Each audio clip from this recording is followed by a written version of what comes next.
The story continued by Marian Halcombe. In extracts from her diary. This morning Mr. Gilmore left us.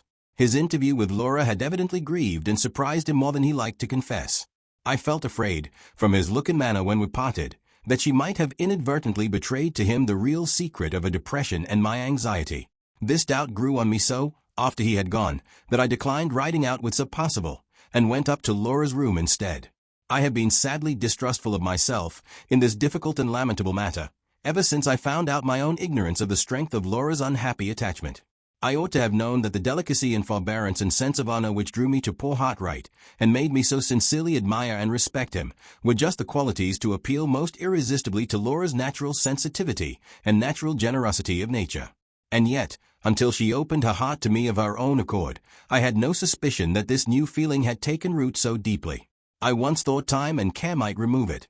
I now fear that it will remain with her, and alter her for life. The discovery that I have committed such an error in judgment as this makes me hesitate about everything else. I hesitate about Sir Percival, in the face of the plainest proofs. I hesitate even in speaking to Laura. On this very morning I doubted, with my hand on the door, whether I should ask her the questions I had come to put, or not. When I went into her room, I found her walking up and down in great impatience. She looked flushed and excited, and she came forward at once, and spoke to me before I could open my lips. "I wanted you," she said. "Come and sit down on the sofa with me. Marian, I can bear this no longer. I must and will end it." There was too much color in her cheeks, too much energy in her manner, too much firmness in her voice. The little book of Hartright's drawings, the fatal book that she will dream over whenever she is alone, was in one of her hands. I began by gently and firmly taking it from her and putting it out of sight on a side table. "Tell me quietly, my darling, what you wish to do," I said. "Has Mr. Gilmore been advising you?" She shook her head. "No, not in what I am thinking of now. He was very kind and good to me, Marian, and I am ashamed to say I distressed him by crying.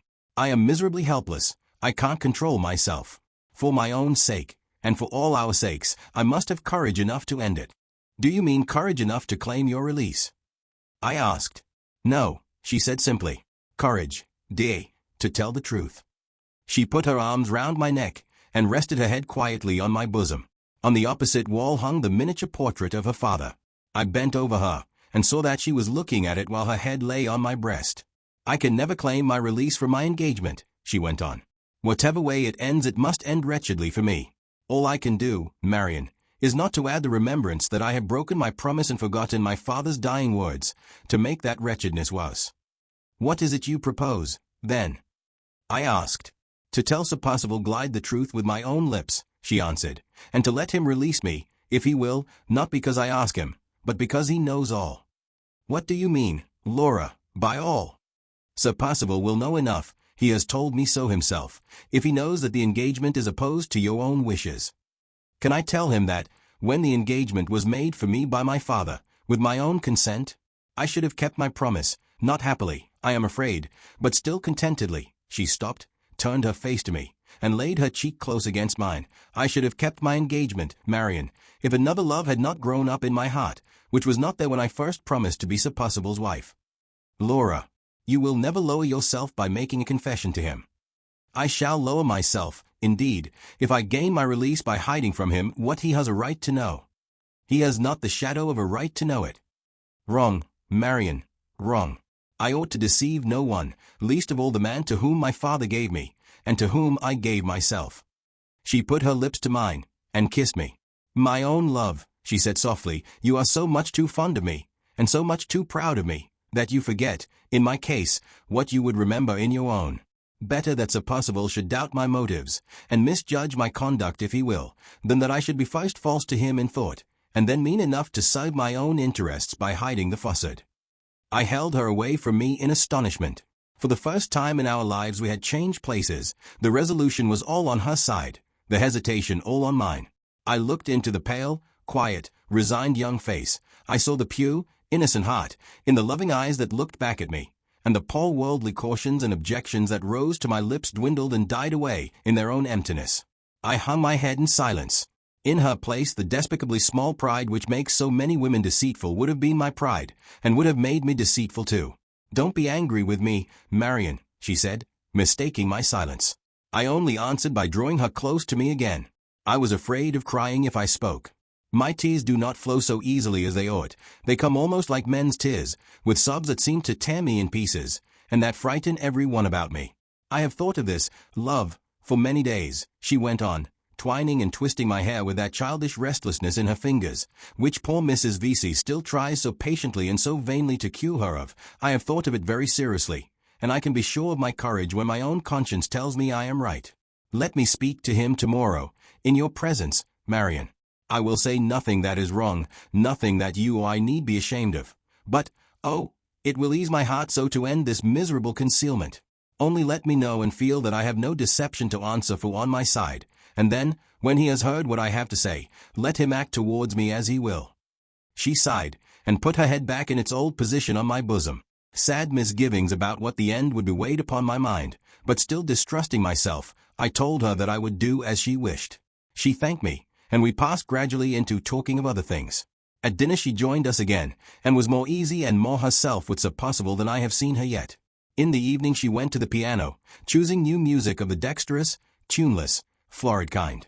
The lovely old melodies of Mozart, which poor Hartright was so fond of, she has never played since he left. The book is no longer in the music stand. She took the volume away herself, so that nobody might find it out and ask her to play from it. I had no opportunity of discovering whether her purpose of the morning had changed or not, until she wished Sir Percival good night, and then her own words informed me that it was unaltered. She said, very quietly, that she wished to speak to him after breakfast, and that he would find her in her sitting-room with me. He changed color at those words, and I felt his hand trembling a little when it came to my turn to take it. The event of the next morning would decide his future life, and he evidently knew it. I went in, as usual, through the door between our two bedrooms, to bid Laura good night before she went to sleep. In stooping over her to kiss her, I saw the little book of Hartright's drawings half hidden under her pillow, just in the place where she used to hide her favorite toys when she was a child. I could not find it in my heart to say anything, but I pointed to the book and shook my head. She reached both hands up to my cheeks, and drew my face down to hers till our lips met. "Leave it there tonight," she whispered. "Tomorrow may be cruel, and may make me say goodbye to it forever." 9. The first event of the morning was not of a kind to raise my spirits. A letter arrived for me from poor Walter Hartright. It is the answer to mine describing the manner in which Sir Percival cleared himself of the suspicions raised by Catherick's letter. He writes shortly and bitterly about Sir Percival's explanations, only saying that he has no right to offer an opinion on the conduct of those who are above him. This is sad, but his occasional references to himself grieve me still more. He says that the effort to return to his old habits and pursuits grows harder instead of easier to him every day, and he implores me, if I have any interest, to exert it to get him employment that will necessitate his absence from England, and take him among new scenes and new people. I have been made all the readier to comply with this request by a passage at the end of his letter, which has almost alarmed me. After mentioning that he has neither seen nor heard anything of Catherick, he suddenly breaks off, and hints in the most abrupt, mysterious manner, that he has been perpetually watched and followed by strange men ever since he returned to London. He acknowledges that he cannot prove this extraordinary suspicion by fixing on any particular persons, but he declares that the suspicion itself is present to him night and day. This has frightened me, because it looks as if his one fixed idea about Laura was becoming too much for his mind. I will write immediately to some of my mother's influential old friends in London, and press his claims on their notice. Change of scene and change of occupation may really be the salvation of him at this crisis in his life. Greatly to my relief, Sir Percival sent an apology for not joining us at breakfast. He had taken an early cup of coffee in his own room, and he was still engaged there in writing letters. At 11 o'clock, if that hour was convenient, he would do himself the honor of waiting on Miss Fairlie and Miss Halcombe. My eyes were on Laura's face while the message was being delivered. I had found her unaccountably quiet and composed on going into her room in the morning, and so she remained all through breakfast. Even when we were sitting together on the sofa in her room, waiting for Sir Percival, she still preserved her self-control. "Don't be afraid of me, Marian," was all she said. "I may forget myself with an old friend like Mr. Gilmore, or with a dear sister like you, but I will not forget myself with Sir Percival Glyde." I looked at her, and listened to her, in silent surprise. Through all the years of our close intimacy, this passive force in her character had been hidden from me, hidden even from herself, till love found it, and suffering called it forth. As the clock on the mantelpiece struck 11, Sir Percival knocked at the door, and came in. There was suppressed anxiety and agitation in every line of his face. The dry, sharp cough, which teases him at most times, seemed to be troubling him more incessantly than ever. He sat down opposite to us at the table, and Laura remained by me. I looked attentively at them both, and he was the palest of the two. He said a few unimportant words, with a visible effort to preserve his customary ease of manner. But his voice was not to be steadied, and the restless uneasiness in his eyes was not to be concealed. He must have felt this himself, for he stopped in the middle of a sentence, and gave up even the attempt to hide his embarrassment any longer. There was just one moment of dead silence before Laura addressed him. "I wish to speak to you, Sir Percival," she said, "on a subject that is very important to us both. My sister is here, because her presence helps me and gives me confidence. She has not suggested one word of what I am going to say. I speak from my own thoughts, not from hers. I am sure you will be kind enough to understand that before I go any farther." Sir Percival bowed. She had proceeded thus far, with perfect outward tranquility and perfect propriety of manner. She looked at him, and he looked at her. They seemed, at the outset, at least, resolved to understand one another plainly. "I have heard from Marian," she went on, "that I have only to claim my release from our engagement to obtain that release from you. It was forbearing and generous on your part, Sir Percival, to send me such a message. It is only doing you justice to say that I am grateful for the offer, and I hope and believe that it is only doing myself justice to tell you that I decline to accept it." His attentive face relaxed a little, but I saw one of his feet, softly, quietly, incessantly beating on the carpet under the table, and I felt that he was secretly as anxious as ever. "I have not forgotten," she said, "that you asked my father's permission before you honored me with a proposal of marriage. Perhaps you have not forgotten either what I said when I consented to our engagement. I ventured to tell you that my father's influence and advice had mainly decided me to give you my promise. I was guided by my father, because I had always found him the truest of all advisers, the best and fondest of all protectors and friends. I have lost him now. I have only his memory to love, but my faith in that dead friend has never been shaken. I believe at this moment, as truly as I ever believed, that he knew what was best, and that his hopes and wishes ought to be my hopes and wishes too." Her voice trembled for the first time. Her restless fingers stole their way into my lap, and held fast by one of my hands. There was another moment of silence, and then Sir Percival spoke. "May I ask," he said, "if I have ever proved myself unworthy of the trust which it has been hitherto my greatest honor and greatest happiness to possess?" "I have found nothing in your conduct to blame," she answered. "You have always treated me with the same delicacy and the same forbearance. You have deserved my trust, and, what is of far more importance in my estimation, you have deserved my father's trust, out of which mine grew. You have given me no excuse, even if I had wanted to find one, for asking to be released from my pledge. What I have said so far has been spoken with the wish to acknowledge my whole obligation to you. My regard for that obligation, my regard for my father's memory, and my regard for my own promise, all forbid me to set the example, on my side, of withdrawing from our present position. The breaking of our engagement must be entirely your wish and your act, Sir Percival, not mine." The uneasy beating of his foot suddenly stopped, and he leaned forward eagerly across the table. "My act," he said. "What reason can there be on my side for withdrawing?" I heard her breath quickening. I felt her hand growing cold. In spite of what she had said to me when we were alone, I began to be afraid of her. I was wrong. "A reason that it is very hard to tell you," she answered. "There is a change in me, Sir Percival, a change which is serious enough to justify you, to yourself and to me, in breaking off our engagement." His face turned so pale again that even his lips lost their color. He raised the arm which lay on the table, turned a little away in his chair, and supported his head on his hand, so that his profile only was presented to us. "What change?" he asked. The tone in which he put the question jarred on me. There was something painfully suppressed in it. She sighed heavily, and leaned towards me a little, so as to rest her shoulder against mine. I felt her trembling, and tried to spare her by speaking myself. She stopped me by a warning pressure of her hand, and then addressed Sir Percival one more, but this time without looking at him. "I have heard," she said, "and I believe it, that the fondest and truest of all affections is the affection which a woman ought to bear to her husband. When our engagement began, that affection was mine to give, if I could, and yours to win, if you could. Will you pardon me, and spare me, Sir Percival, if I acknowledge that it is not so any longer?" A few tears gathered in her eyes, and dropped over her cheeks slowly as she paused and waited for his answer. He did not utter a word. At the beginning of her reply, he had moved the hand on which his head rested, so that it hid his face. I saw nothing but the upper part of his figure at the table. Not a muscle of him moved. The fingers of the hand which supported his head were dented deep in his hair. They might have expressed hidden anger or hidden grief. It was hard to say which. There was no significant trembling in them. There was nothing, absolutely nothing, to tell the secret of his thoughts at that moment, the moment which was the crisis of his life and the crisis of A's. I was determined to make him declare himself, for Laura's sake. Sir Percival, I interposed sharply, have you nothing to say when my sister has said so much? More, in my opinion, I added, my unlucky temper getting the better of me, than any man alive, in your position, has a right to hear from her. That last rash sentence opened a way for him by which to escape me if he chose, and he instantly took advantage of it. Pardon me, Miss Halcombe, he said, still keeping his hand over his face. Pardon me if I remind you that I have claimed no such right. The few plain words which would have brought him back to the point from which he had wandered were just on my lips, when Laura checked me by speaking again.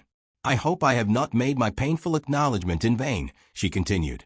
I hope it has secured me your entire confidence in what I have still to say. Pray be assured of it. He made that brief reply warmly, dropping his hand on the table while he spoke, and turning towards us again. Whatever outward change had passed over him was gone now. His face was eager and expectant. It expressed nothing but the most intense anxiety to hear her next words. I wish you to understand that I have not spoken from any selfish motive, she said. If you leave me, Sir Percival, after what you have just heard, you do not leave me to marry another man. You only allow me to remain a single woman for the rest of my life. My fault towards you has begun and ended in my own thoughts. It can never go any farther. No word has passed. She hesitated, in doubt about the expression she should use next, hesitated in a momentary confusion which it was very sad and very painful to see. No word has passed, she patiently and resolutely resumed, between myself and the person to whom I am now referring for the first and last time in your presence of my feelings towards him, or of his feelings towards me. No word ever can pass. Neither he nor I are likely, in this world, to meet again. I earnestly beg you to spare me from saying any more, and to believe me, on my word, in what I have just told you. It is the truth, Sir Percival, the truth which I think my promised husband has a claim to hear, at any sacrifice of my own feelings. I trust to his generosity to pardon me, and to his honor to keep my secret. Both those trusts are sacred to me, he said, and both shall be sacredly kept. After answering in those terms he paused, and looked at her as if he was waiting to hear more. I have said all I wish to say, she added quietly. I have said more than enough to justify you in withdrawing from your engagement. You have said more than enough, he answered, to make it the dearest object of my life to keep the engagement. With those words he rose from his chair and advanced a few steps towards the place where she was sitting. She started violently, and a faint cry of surprise escaped her. Every word she had spoken had innocently betrayed her purity and truth to a man who thoroughly understood the priceless value of a pure and true woman. Her own noble conduct had been the hidden enemy, throughout, of all the hopes she had trusted to it. I had dreaded this from the first. I would have prevented it, if she had allowed me the smallest chance of doing so. I even waited and watched now, when the harm was done, for a word from Sir Percival that would give me the opportunity of putting him in the wrong. You have left it to me, Miss Fairlie, to resign you, he continued. I am not heartless enough to resign a woman who has just shown herself to be the noblest of her sex. He spoke with such warmth and feeling, with such passionate enthusiasm, and yet with such perfect delicacy, that she raised her head, flushed up a little, and looked at him with sudden animation and spirit. No, she said firmly. The most wretched of her sex, if she must give herself in marriage when she cannot give her love. May she not give it in the future, he asked, if the one object of her husband's life is to deserve it? Never, she answered. If you still persist in maintaining our engagement, I may be your true and faithful wife, Sir Percival, your loving wife, if I know my own heart, never. She looked so irresistibly beautiful as she said those brave words that no man alive could have steeled his heart against her. I tried hard to feel that Sir Percival was to blame, and to say so, but my womanhood would pity him, in spite of myself. I gratefully accept your faith and truth, he said. The least that you can offer is more to me than the utmost that I could hope for from any other woman in the world.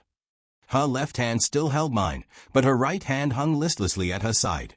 He raised it gently to his lips, touched it with them, rather than kissed it, bowed to me, and then, with perfect delicacy and discretion, silently quitted the room. She neither moved nor said a word when he was gone. She sat by me, cold and still, with her eyes fixed on the ground. I saw it was hopeless and useless to speak, and I only put my arm round her, and held her to me in silence. We remained together so for what seemed a long and weary time, so long and so weary, that I grew uneasy and spoke to her softly, in the hope of producing a change. The sound of my voice seemed to startle her into consciousness. She suddenly drew herself away from me, and rose to her feet. "I must submit, Marian, as well as I can," she said. "My new life has its hard duties, and one of them begins today." As she spoke, she went to a side table near the window, on which her sketching materials were placed, gathered them together carefully, and put them in a drawer of her cabinet. She locked the drawer and brought the key to me. "I must part from everything that reminds me of him," she said. "Keep the key wherever you please. I shall never want it again." Before I could say a word, she had turned away to her bookcase, and had taken from it the album that contained Walter Hartright's drawings. She hesitated for a moment, holding the little volume fondly in her hands, then lifted it to her lips and kissed it. "Oh, Laura, Laura," I said, not angrily, not reprovingly, with nothing but sorrow in my voice, and nothing but sorrow in my heart. "It is the last time, Marian," she pleaded. "I am bidding it goodbye forever." She laid the book on the table and drew out the comb that fastened her hair. It fell, in its matchless beauty, over her back and shoulders, and dropped round her, far below her waist. She separated one long, thin lock from the rest, cut it off, and pinned it carefully, in the form of a circle, on the first blank page of the album. The moment it was fastened, she closed the volume hurriedly, and placed it in my hands. "You write to him and he writes to you," she said. "While I am alive, if he asks after me, always tell him I am well, and never say I am unhappy. Don't distress him, Marian. For my sake, don't distress him. If I die first, promise you will give him this little book of his drawings, with my hair in it. There can be no harm, when I am gone, in telling him that I put it there with my own hands. And say, oh, Marian, say for me, then, what I can never say for myself, say I loved him." She flung her arms round my neck, and whispered the last words in my ear with a passionate delight in uttering them, which it almost broke my heart to hear. All the long restraint she had imposed on herself gave way in that first last outburst of tenderness. She broke from me with hysterical vehemence, and threw herself on the sofa in a paroxysm of sobs and tears that shook her from head to foot. I tried vainly to soothe her and reason with her. She was past being soothed, and past being reasoned with. It was the sad, sudden end for us two of this memorable day. When the fit had worn itself out, she was too exhausted to speak. She slumbered towards the afternoon, and I put away the book of drawings, so that she might not see it when she woke. My face was calm, whatever my heart might be, when she opened her eyes again and looked at me. We said no more to each other about the distressing interview of the morning. Sir Percival's name was not mentioned. Walter Hartright was not alluded to again by either of us for the remainder of the day. 10th. Finding that she was composed and like herself this morning, I returned to the painful subject of yesterday, for the sole purpose of imploring her to let me speak to Sir Percival and Mr. Fairlie more plainly and strongly than she could speak to either of them herself about this lamentable marriage. She interposed, gently but firmly, in the middle of my remonstrances. "I left yesterday to decide," she said, "and yesterday has decided. It is too late to go back." Sir Percival spoke to me this afternoon about what had passed in Laura's room. He assured me that the unparalleled trust she had placed in him had awakened such an answering conviction of her innocence and integrity in his mind, that he was guiltless of having felt even a moment's unworthy jealousy, either at the time when he was in her presence, or afterwards when he had withdrawn from it. Deeply as he lamented the unfortunate attachment which had hindered the progress he might otherwise have made in her esteem and regard, he firmly believed that it had remained unacknowledged in the past, and that it would remain, under all changes of circumstance which it was possible to contemplate, unacknowledged in the future. This was his absolute conviction, and the strongest proof he could give of it was the assurance, which he now offered, that he felt no curiosity to know whether the attachment was of recent date or not, or who had been the object of it. His implicit confidence in Miss Fairlie made him satisfied with what she had thought fit to say to him, and he was honestly innocent of the slightest feeling of anxiety to hear more. He waited after saying those words and looked at me. I was so conscious of my unreasonable prejudice against him, so conscious of an unworthy suspicion that he might be speculating on my impulsively answering the very questions which he had just described himself as resolved not to ask, that I evaded all reference to this part of the subject with something like a feeling of confusion on my own part. At the same time I was resolved not to lose even the smallest opportunity of trying to plead Laura's cause, and I told him boldly that I regretted his generosity had not carried him one step farther, and induced him to withdraw from the engagement altogether. "Hey," again, He disarmed me by not attempting to defend himself. He would merely beg me to remember the difference that was between his allowing Miss Fairlie to give him up, which was a matter of submission only, and his forcing himself to give up Miss Fairlie, which was, in other words, asking him to be the suicide of his own hopes. Her conduct of the day before had so strengthened the unchangeable love and admiration of 2 long years, that all active contention against those feelings, on his part, was henceforth entirely out of his power. I must think him weak, selfish, unfeeling towards the very woman whom he idolized, and he must bow to my opinion as resignedly as he could, only putting it to me, at the same time, whether her future as a single woman, pining under an unhappily placed attachment which she could never acknowledge, could be said to promise her a much brighter prospect than her future as the wife of a man who worshipped the very ground she walked on. In the last case there was hope from time, however slight it might be. In the first case, on her own showing, there was no hope at all. I answered him, more because my tongue is a woman's, and must answer, than because I had anything convincing to say. It was only too plain that the course Laura had adopted the day before had offered him the advantage if he chose to take it, and that he had chosen to take it. I felt this at the time, and I feel it just as strongly now, while I write these lines, in my own room. The one hope left is that his motives really spring, as he says they do, from the irresistible strength of his attachment to Laura. Before I close my diary for tonight, I must record that I wrote today, in poor Hartright's interest, to 2 of my mother's old friends in London, both men of influence and position. If they can do anything for him, I am quite sure they will. Except Laura, I never was more anxious about anyone than I am now about Walter. All that has happened since he left us has only increased my strong regard and sympathy for him. I hope I am doing right in trying to help him to employment abroad. I hope, most earnestly and anxiously, that it will end well. 11th. Sir Percival had an interview with Mr. Fairlie, and I was sent for to join them. I found Mr. Fairlie greatly relieved at the prospect of the family worry, as he was pleased to describe his niece's marriage being settled at last. So far, I did not feel called on to say anything to him about my own opinion, but when he proceeded, in his most aggravatingly languid manner, to suggest that the time for the marriage had better be settled next, in accordance with Sir Percival's wishes, I enjoyed the satisfaction of assailing Mr. Fairlie's nerves with as strong a protest against hurrying Laura's decision as I could put into words. Sir Percival immediately assured me that he felt the force of my objection, and begged me to believe that the proposal had not been made in consequence of any interference on his part. Mr. Fairlie leaned back in his chair, closed his eyes, said we both of us did honor to human nature, and then repeated his suggestion as coolly as if neither Sir Percival nor I had said a word in opposition to it. It ended in my flatly declining to mention the subject to Laura, unless she first approached it of her own accord. I left the room at once after making that declaration. Sir Percival looked seriously embarrassed and distressed. Mr. Fairlie stretched out his lazy legs on his velvet footstool, and said, "Dear Marian, how I envy you your robust nervous system. Don't bang the door." On going to Laura's room I found that she had asked for me, and that Mrs. Vesey had informed her that I was with Mr. Fairlie.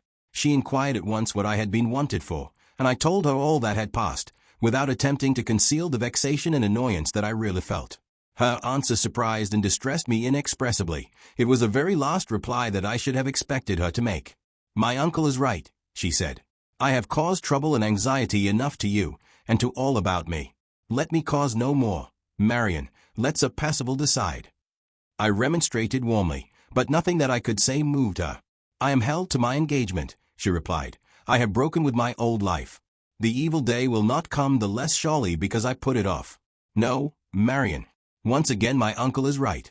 I have caused trouble enough and anxiety enough, and I will cause no more." She used to be pliability itself, but she was now inflexibly passive in her resignation, I might almost say in her despair.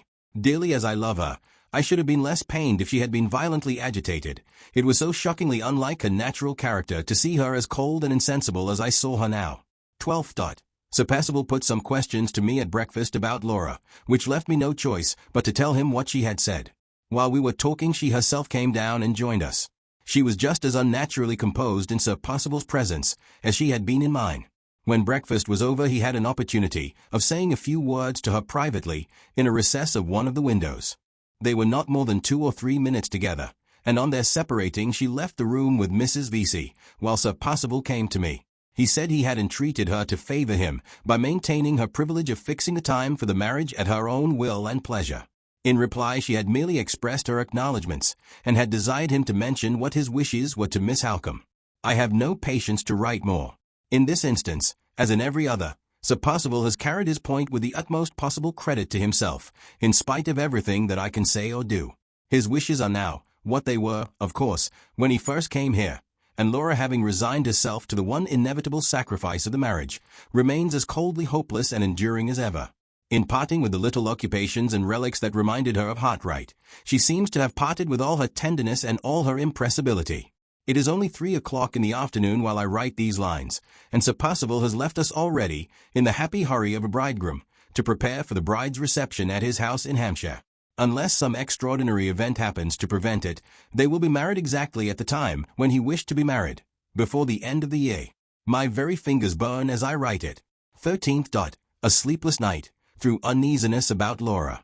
Towards the morning I came to a resolution to try what change of scene would do to rouse her. She cannot surely remain in her present torpor of insensibility, if I take her away from Limmeridge and surround her with the pleasant faces of old friends. After some consideration I decided on writing to the Arnolds in Yorkshire. They are simple, kind-hearted, hospitable people, and she has known them from her childhood. When I had put the letter in the post-bag I told her what I had done.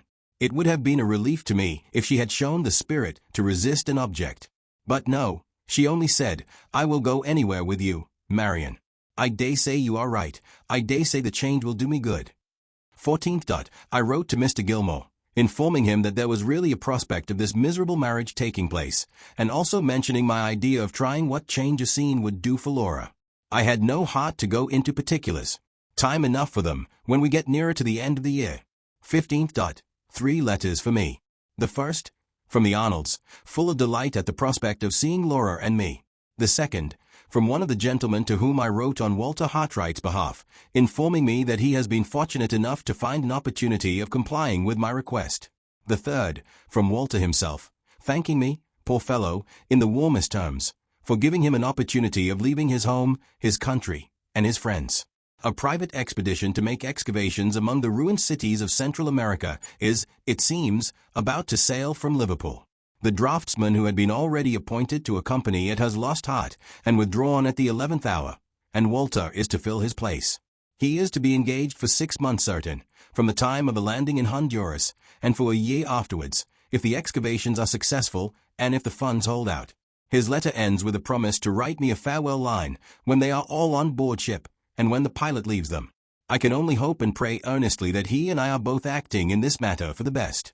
It seems such a serious step for him to take, that the mere contemplation of it startles me. And yet, in his unhappy position, how can I expect him or wish him to remain at home? 16th. The carriage is at the door. Laura and I set out on our visit to the Arnolds today. Polesdean Lodge, Yorkshire. 23rd. A week in these new scenes and among these kind-hearted people has done her some good, though not so much as I had hoped. I have resolved to prolong our stay for another week at least. It is useless to go back to Limmeridge till there is an absolute necessity for our return. 24th. Sad news by this morning's post. The expedition to Central America sailed on the 21st. We have parted with a true man. We have lost a faithful friend. Walter Hartright has left England. 25th. Sad news yesterday, ominous news today. Sir Percival Glyde has written to Mr. Fairlie, and Mr. Fairlie has written to Laura and me, to recall us to Limmeridge immediately. What can this mean? Has the day for the marriage been fixed in our absence? November 27th. My forebodings are realized. The marriage is fixed for the 22nd of December. The day after we left for Polesdean Lodge, Sir Percival wrote, it seems, to Mr. Fairlie, to say that the necessary repairs and alterations in his house in Hampshire would occupy a much longer time in completion than he had originally anticipated. The proper estimates were to be submitted to him as soon as possible, and it would greatly facilitate his entering into definite arrangements with the workpeople, if he could be informed of the exact period at which the wedding ceremony might be expected to take place. He could then make all his calculations in reference to time, besides writing the necessary apologies to friends who had been engaged to visit him that winter, and who could not, of course, be received when the house was in the hands of the workmen. To this letter Mr. Fairlie had replied by requesting Sir Percival himself to suggest a day for the marriage, subject to Miss Fairlie's approval, which her guardian willingly undertook to do his best to obtain. Sir Percival wrote back by the next post, and proposed, in accordance with his own views and wishes from the first, the latter part of December, perhaps the 22nd or 24th, or any other day that the lady and her guardian might prefer. The lady not being at hand to speak for herself, Her guardian had decided, in her absence, on the earliest day mentioned, the 22nd of December, and had written to recall us to Limmeridge in consequence. After explaining these particulars to me at a private interview yesterday, Mr. Fairlie suggested, in his most amiable manner, that I should open the necessary negotiations today. Feeling that resistance was useless, unless I could first obtain Laura's authority to make it, I consented to speak to her, but declared, at the same time, that I would on no consideration undertake to gain her consent to Sir Percival's wishes. Mr. Fairlie complimented me on my excellent conscience, much as he would have complimented me, if he had been out walking, on my excellent constitution, and seemed perfectly satisfied, so far, with having simply shifted one more family responsibility from his own shoulders to mine. This morning I spoke to Laura as I had promised. The composure, I may almost say, the insensibility, which she has so strangely and so resolutely maintained ever since Sir Percival left us, was not proof against the shock of the news I had to tell her.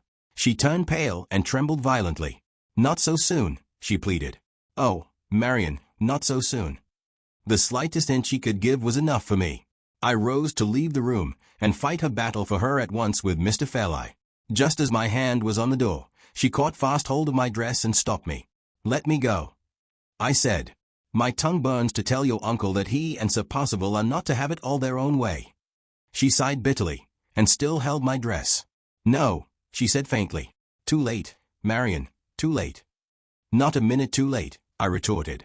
"The question of time is our question, and trust me, Laura, to take a woman's full advantage of it." I unclasped her hand from my gown while I spoke, but she slipped both her arms round my waist at the same moment, and held me more effectually than ever. "It will only involve us in more trouble and more confusion," she said. "It will set you and my uncle at variance, and bring Sir Percival here again with fresh causes of complaint." "So much the better," I cried out passionately. "Who cares for his causes of complaint? Are you to break your heart, to set his mind at ease? No man under heaven deserves these sacrifices from us women. Men, they are the enemies of our innocence and our peace. They drag us away from our parents' love and our sisters' friendship. They take us body and soul to themselves, and fasten our helpless lives to theirs as they chain up a dog to his kennel. And what does the best of them give us in return? Let me go, Laura. I'm mad when I think of it." The tears, miserable, weak, women's tears of vexation and rage, started to my eyes.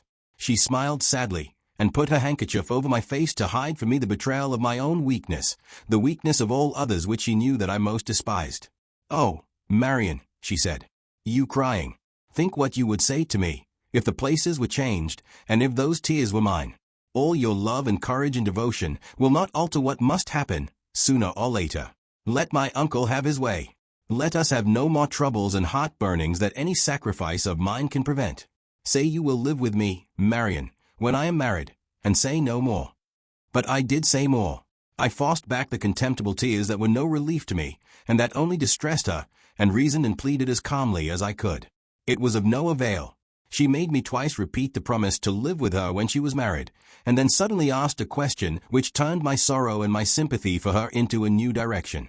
While we were at Polesdean, she said, "You had a letter, Marian." Her altered tone, the abrupt manner in which she looked away from me and hid her face on my shoulder, the hesitation which silenced her before she had completed her question, all told me, but too plainly, to whom the half-expressed inquiry pointed.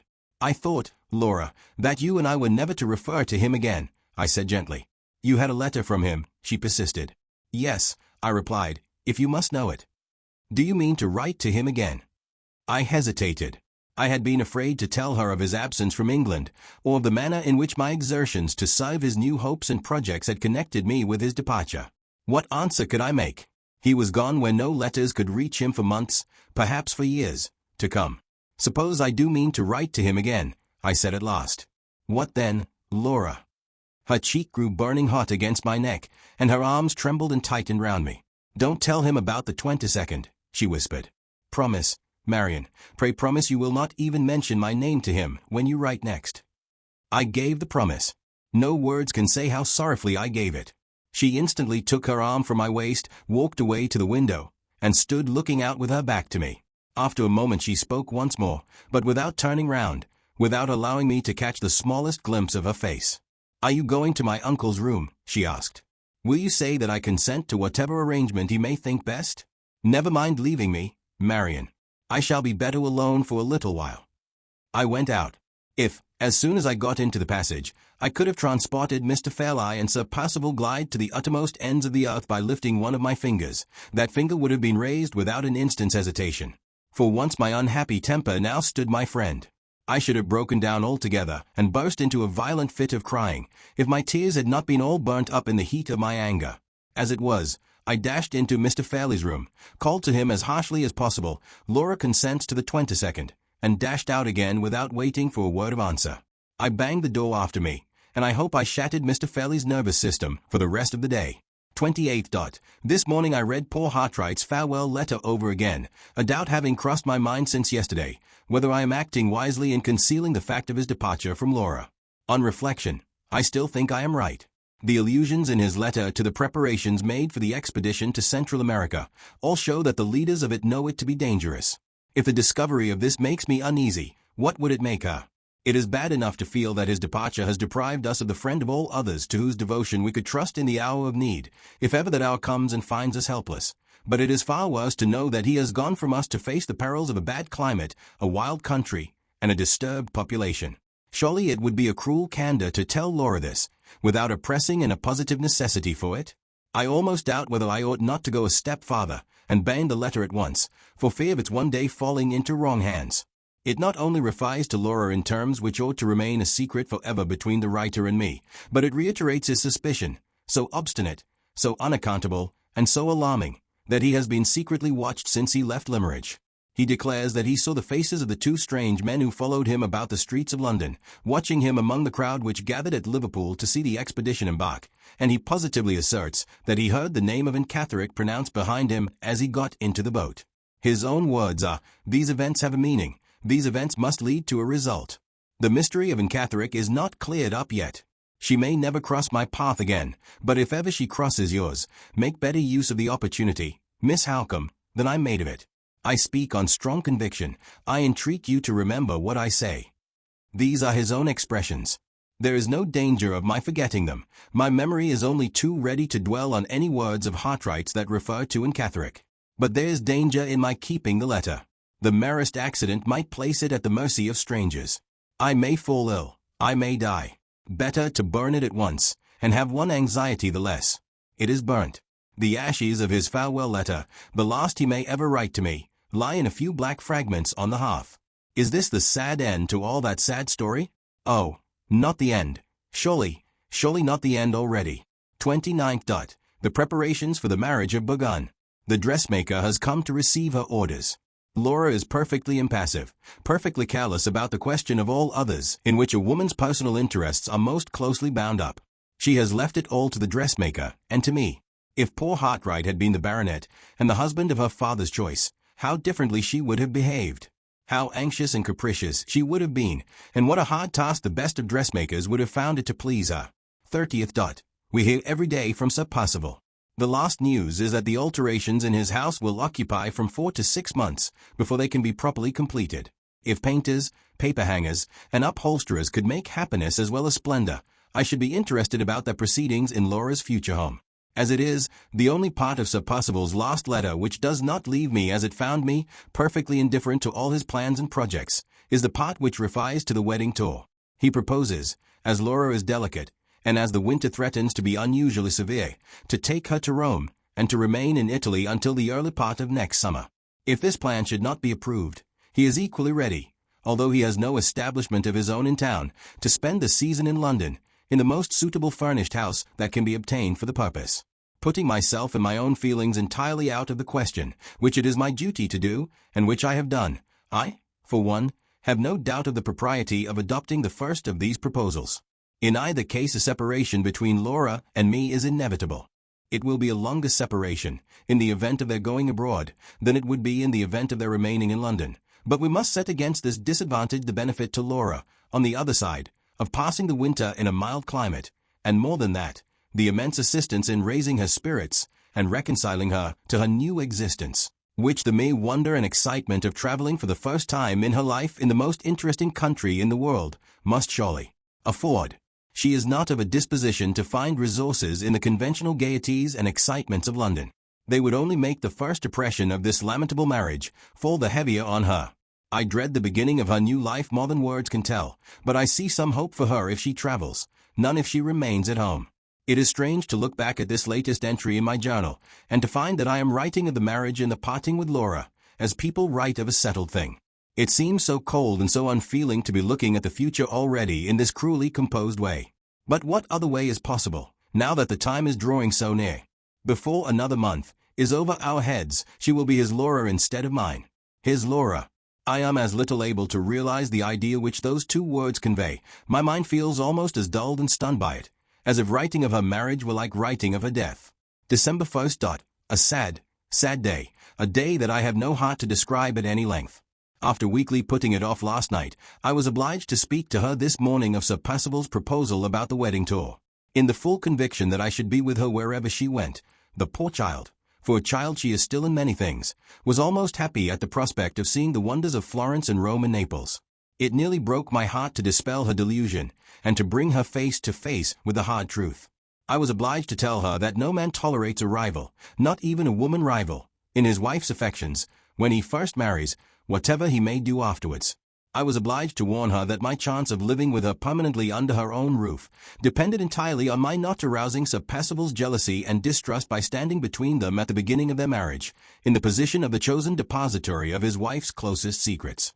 Drop by drop I poured the profaning bitterness of this world's wisdom into that pure heart and that innocent mind, while ever higher and better feeling within me recoiled from my miserable task. It is over now. She has learnt her inevitable lesson. The simple illusions of her girlhood are gone, and my hand has stripped them off. Better mine than his, that is all my consolation, better mine than his. So the first proposal is the proposal accepted. They are to go to Italy, and I am to arrange, with Sir Percival's permission, for meeting them and staying with them when they return to England. In other words, I am to ask a personal favor, for the first time in my life, and to ask it of the man of all others, to whom I least desire to owe a serious obligation of any kind. Well, I think I could do even more than that, for Laura's sake. Second. On looking back, I find myself always referring to Sir Percival in disparaging terms. In the turn affairs have now taken, I must and will root out my prejudice against him. I cannot think how it first got into my mind. It certainly never existed in former times. Is it Laura's reluctance to become his wife that has set me against him? Have Hartright's perfectly intelligible prejudices infected me without my suspecting their influence? Does that letter of Catheric's still leave a lurking distrust in my mind, in spite of Sir Percival's explanation, and of the proof in my possession of the truth of it? I cannot account for the state of my own feelings. The one thing I am certain of is, that it is my duty, doubly my duty now, not to wrong Sir Percival by unjustly distrusting him. If it has got to be a habit with me always to write of him in the same unfavorable manner, I must and will break myself of this unworthy tendency, even though the effort should force me to close the pages of my journal till the marriage is over. I am seriously dissatisfied with myself. I will write no more today. December 16th. A whole fortnight has passed, and I have not once opened these pages. I have been long enough away from my journal to come back to it with a healthier and better mind, I hope, so far as Sir Percival is concerned. There is not much to record of the past 2 weeks. The dresses are almost all finished, and the new traveling trunks have been sent here from London. Poor dear Laura hardly leaves me for a moment all day, and last night, when neither of us could sleep, she came and crept into my bed to talk to me there. I shall lose you so soon, Marian, she said. I must make the most of you while I can. They are to be married at Limmeridge Church, and thank heaven, not one of the neighbors is to be invited to the ceremony. The only visitor will be our old friend, Mr. Arnold, who is to come from Polesdean to give Laura away, her uncle being far too delicate to trust himself outside the door, in such inclement weather as we now have. If I were not determined, from this day forth, to see nothing but the bright side of our prospects, the melancholy absence of any male relative of Laura's, at the most important moment of her life, would make me very gloomy and very distrustful of the future. But I have done with gloom and distrust. That is to say, I have done with writing about either the one or the other in this journal. Sir Percival is to arrive tomorrow. He offered, in case we wished to treat him on terms of rigid etiquette, to write and ask our clergyman to grant him the hospitality of the rectory during the short period of his sojourn at Limmeridge, before the marriage. Under the circumstances, neither Mr. Felleye nor I thought it at all necessary for us to trouble ourselves about attending to trifling forms and ceremonies.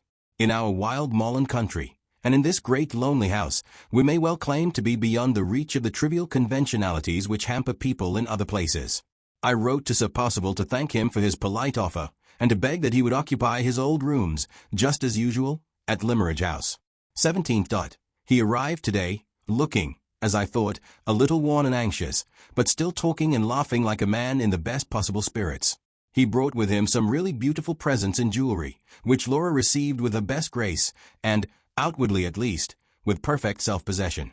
The only sign I can detect of the struggle it must cost her to preserve appearances at this trying time expresses itself in a sudden unwillingness, on her part, ever to be left alone. Instead of retreating to her own room, as usual, she seems to dread going there. When I went upstairs today, after lunch, to put on my bonnet for a walk, she volunteered to join me, and again, before dinner, she threw the door open between our two rooms, so that we might talk to each other while we were dressing. "Keep me always doing something," she said.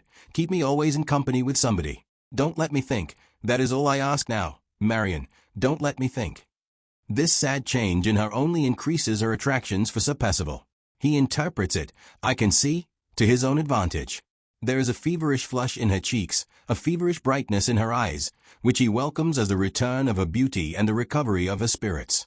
She talked today at dinner with a gaiety and carelessness so false, so shockingly out of her character, that I secretly longed to silence her and take her away. Sir Percival's delight and surprise appeared to be beyond all expression. The anxiety which I had noticed on his face when he arrived totally disappeared from it, and he looked, even to my eyes, a good 10 years younger than he really is. There can be no doubt, though some strange perversity prevents me from seeing it myself, there can be no doubt that Laura's future husband is a very handsome man. Regular features form a personal advantage to begin with, and he has them. Bright brown eyes, either in man or woman, are a great attraction, and he has them. Even baldness, when it is only baldness over the forehead, as in his case, is rather becoming than not in a man, for it heightens the head and adds to the intelligence of the face. Grace and ease of movement, untiring animation of manner, ready, pliant, conversational powers, all these are unquestionable merits, and all these he certainly possesses. Surely Mr. Gilmore, ignorant as he is of Laura's secret, was not to blame for feeling surprised that she should repent of her marriage engagement? Anyone else in his place would have shared our good old friend's opinion. If I were asked, at this moment, to say plainly what defects I have discovered in Sir Percival, I could only point out two. 1. His incessant restlessness and excitability, which may be caused, naturally enough, by unusual energy of character. The other, his short, sharp, ill-tempered manner of speaking to the servants, which may be only a bad habit after all. No, I cannot dispute it, and I will not dispute it. Sir Percival is a very handsome and a very agreeable man. There, I have written it down at last, and I am glad it's over. 18th. Feeling weary and depressed this morning, I left Laura with Mrs. Vesey, and went out alone for one of my brisk midday walks, which I have discontinued too much of late. I took the dry airy road over the moor that leads to Todd's Corner. After having been out half an hour, I was excessively surprised to see Sir Percival approaching me from the direction of the farm. He was walking rapidly, swinging his stick, his head erect as usual, and his shooting jacket flying open in the wind. When we met he did not wait for me to ask any questions. He told me at once that he had been to the farm to inquire if Mr. or Mrs. Todd had received any tidings, since his last visit to Limmeridge, of an Catholic. You found, of course, that they had heard nothing. I said. Nothing whatever, he replied. I begin to be seriously afraid that we have lost her. Do you happen to know, he continued, looking me in the face very attentively, if the artist, Mr. Hartright, is in a position to give us any further information? He has neither heard of her, nor seen her, since he left Cumberland, I answered. Very sad, said Sir Percival, speaking like a man who was disappointed, and yet, oddly enough, looking at the same time like a man who was relieved. It is impossible to say what misfortunes may not have happened to the miserable creature. I am inexpressibly annoyed at the failure of all my efforts to restore her to the care and protection which she so urgently needs. This time he really looked annoyed. I said a few sympathizing words, and we then talked of other subjects on our way back to the house. Surely my chance meeting with him on the moor has disclosed another favorable trait in his character? Surely it was singularly considerate and unselfish of him to think of an Catholic on the eve of his marriage, and to go all the way to Todd's Corner to make inquiries about her, when he might have passed the time so much more agreeably in Laura's society. Considering that he can only have acted for motives of pure charity, his conduct, under the circumstances, shows unusual good feeling and deserves extraordinary praise. Well, I give him extraordinary praise, and there's an end of it. 19th. More discoveries in the inexhaustible mine of Sir Percival's virtues. Today I approach the subject of my proposed sojourn under his wife's roof when he brings her back to England. I had hardly dropped my first hint in this direction before he caught me warmly by the hand, and said I had made the very offer to him which he had been, on his side, most anxious to make to me. I was the companion of all others whom he most sincerely longed to secure for his wife, and he begged me to believe that I had conferred a lasting favor on him by making the proposal to live with Laura after her marriage, exactly as I had always lived with her before it. When I had thanked him in her name and mine for his considerate kindness to both of us, we passed next to the subject of his wedding tour, and began to talk of the English society in Rome to which Laura was to be introduced. He ran over the names of several friends whom he expected to meet abroad this winter. They were all English, as well as I can remember, with one exception. The one exception was Count Fosco. The mention of the Count's name, and the discovery that he and his wife are likely to meet the bride and bridegroom on the continent, puts Laura's marriage, for the first time, in a distinctly favorable light. It is likely to be the means of healing a family feud. Hitherto Madame Fosco has chosen to forget her obligations as Laura's aunt out of sheer spite against the late Mr. Fairlie for his conduct in the affair of the legacy. Now, however, she can persist in this course of conduct no longer. Sir Percival and Count Fosco are old and fast friends, and their wives will have no choice but to meet on civil terms. Madame Fosco in her maiden days was one of the most impertinent women I ever met with, capricious, exacting, and vain to the last degree of absurdity.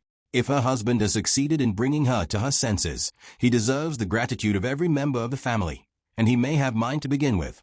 I am becoming anxious to know the Count. He is the most intimate friend of Laura's husband, and in that capacity he excites my strongest interest. Neither Laura nor I have ever seen him.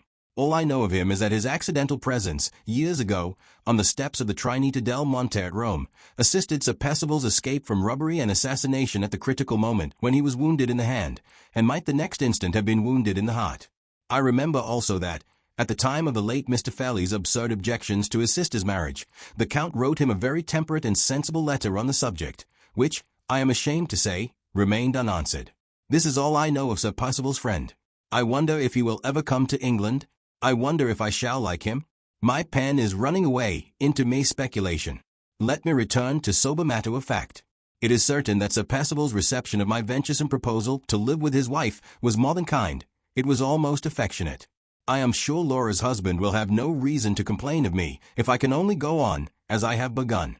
I have already declared him to be handsome, agreeable, full of good feeling towards the unfortunate and full of affectionate kindness towards me. Really, I hardly know myself again, in my new character of Sir Percival's warmest friend. 20th. I hate Sir Percival. I flatly deny his good looks. I consider him to be eminently ill-tempered and disagreeable, and totally wanting in kindness and good feeling. Last night the cards for the married couple were sent home. Laura opened the packet and saw her future name in print for the first time. Sir Percival looked over her shoulder familiarly at the new card which had already transformed Miss Fairlie into Lady Glyde, smiled with a most odious self-complacency, and whispered something in her ear. I don't know what it was, Laura has refused to tell me, but I saw her face turn to such a deadly whiteness that I thought she would have fainted. He took no notice of the change. He seemed to be barbarously unconscious that he had said anything to pain her. All my old feelings of hostility towards him revived on the instant, and all the hours that have passed since have done nothing to dissipate them. I am more unreasonable and more unjust than ever. In 3 words, how glibly my pen writes them. In 3 words, I hate him. 21st. Have the anxieties of this anxious time shaken me a little, at last? I have been writing, for the last few days, in a tone of levity which, heaven knows, is far enough from my heart, and which it has rather shocked me to discover on looking back at the entries in my journal.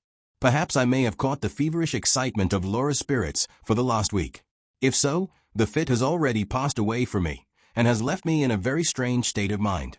A persistent idea has been forcing itself on my attention, ever since last night, that something will yet happen to prevent the marriage. What has produced this singular fancy? Is it the indirect result of my apprehensions for Laura's future? Or has it been unconsciously suggested to me by the increasing restlessness and irritability which I have certainly observed in Sir Percival's manner as the wedding day draws nearer and nearer? Impossible to say.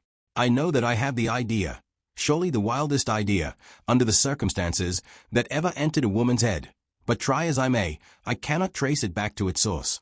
This last day has been all confusion and wretchedness. How can I write about it? And yet, I must write. Anything is better than brooding over my own gloomy thoughts. Kind Mrs. V.C., whom we have all too much overlooked and forgotten of late, innocently caused us a sad morning to begin with.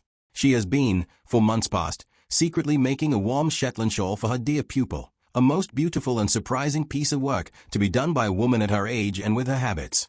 The gift was presented this morning, and poor warm-hearted Laura completely broke down when the shawl was put proudly on her shoulders by the loving old friend and guardian of her motherless childhood.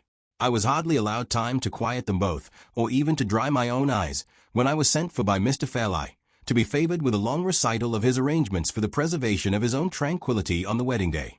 Dear Laura was to receive his present, a shabby ring, with her affectionate uncle's hair for an ornament, instead of a precious stone, and with a heartless French inscription inside, about congenial sentiments and eternal friendship. Dear Laura was to receive this tender tribute from my hands immediately, so that she might have plenty of time to recover from the agitation produced by the gift before she appeared in Mr. Fairlie's presence.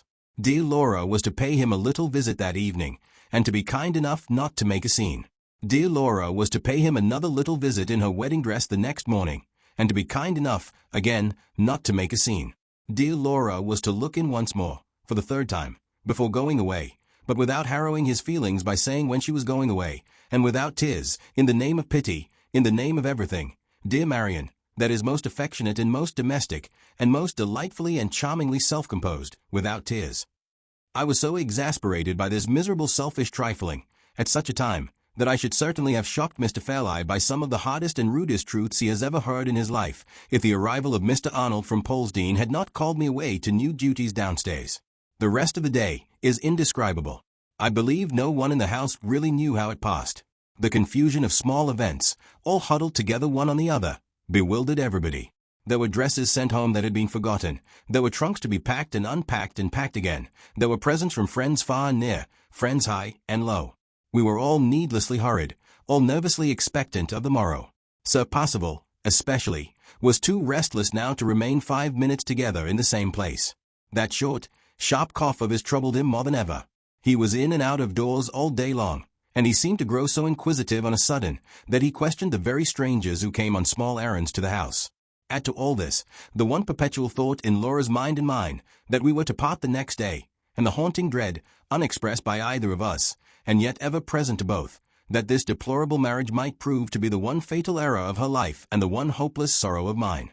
For the first time in all the years of our close and happy intercourse we almost avoided looking each other in the face, and we refrained, by common consent, from speaking together in private through the whole evening. I can dwell on it no longer. Whatever future sorrows may be in store for me, I shall always look back on this 21st of December as the most comfortless and most miserable day of my life. I am writing these lines in the solitude of my own room, long after midnight, having just come back from a stolen look at Laura in her pretty little white bed, the bed she has occupied since the days of her girlhood. There she lay, unconscious that I was looking at her. Quiet, more quiet than I had dared to hope, but not sleeping. The glimmer of the nightlight showed me that her eyes were only partially closed. The traces of tears glistened between her eyelids. My little keepsake, only a brooch, lay on the table at her bedside, with her prayer book, and the miniature portrait of her father which she takes with her wherever she goes. I waited a moment, looking at her from behind her pillow, as she lay beneath me, with one arm and hand resting on the white coverlid, so still, so quietly breathing, that the frill on her night-dress never moved. I waited, looking at her, as I have seen her thousands of times, as I shall never see her again, and then stole back to my room. My own love, with all your wealth, and all your beauty, how friendless you are. The one man who would give his heart's life to serve you is far away, tossing, this stormy night, on the awful sea. Who else is left to you? No father, no brother, no living creature but the helpless, useless woman who writes these sad lines, and watches by you for the morning, in sorrow that she cannot compose, in doubt that she cannot conquer. Oh, what a trust is to be placed in that man's hands tomorrow, if ever he forgets it, if ever he injures a hair of her head. The 22nd of December, 7 o'clock. A wild, unsettled morning. She has just risen, better and calmer, now that the time has come, than she was yesterday. 10 o'clock. She is dressed. We have kissed each other, we have promised each other not to lose courage. I am away for a moment in my own room. In the whirl and confusion of my thoughts, I can detect that strange fancy of some hindrance happening to stop the marriage, still hanging about my mind. Is it hanging about his mind too? I see him from the window, moving hither and thither uneasily among the carriages at the door. How can I write such folly? The marriage is a certainty. In less than half an hour we start for the church. 11 o'clock. It is all over. They are married. 3 o'clock. They are gone. I am blind with crying. I can write no more. The first epoch of the story closes here.